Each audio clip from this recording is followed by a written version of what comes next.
Maraming pinagaling si Jesus. Maraming tao ang pumunta sa kanya na may dalang mga pilay, bulag, komang, pipi, at marami pang mga may sakit.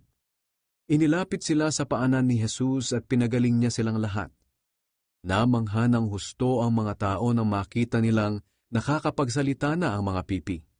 Gumaling na ang mga komang, nakakalakad na ang mga pilay, at nakakakita na ang mga bulag.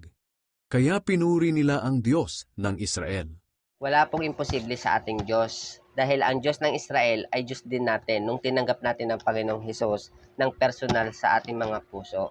Kaya kung tayo ay lahat ay may karamdaman, sakit na pinagdaraanan, ilapit natin sa ating Panginoon at siya ay may kapangyarihan magpagaling sa lahat ng ating karamdaman.